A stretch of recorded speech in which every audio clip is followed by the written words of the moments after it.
He's always like that. Minsan niisip namin sa family, how can Daddy do all of this every day? And I think we know the secret.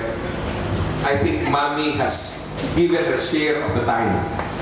So, yan ang isang sekreto na namin Daddy.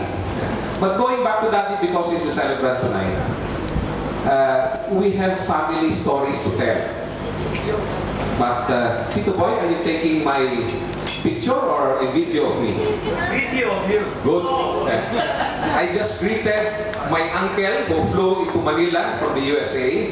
My Tito Boy, he arrived last Friday. And we give him a hand to join the birthday of my dad. Whenever we talk of our daddy, because of his being always speak and span, this joke in the family, and we learned this from him. You know, Bambi, you would want to know how clean the house is of a person or of a family. You go to the toilet. This is what he always tells us.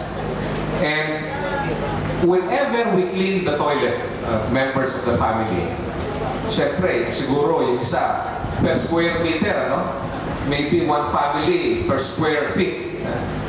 Pero yung daddy ko, he cleans the toilet in the house per square inch.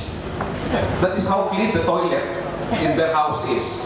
And if you go there, try going to the toilet, and he would joke us, if I clean the toilet, you can lie down in the toilet. So, I was supposed to say this in my prayer earlier, but I decided, ito na lang yung wish ko mamaya.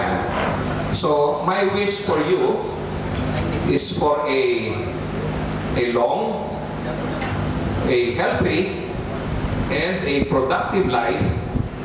So all of us, your great-grandchildren, your children, your grandchildren, will spend more time for you, thanking you, respecting you, and loving you.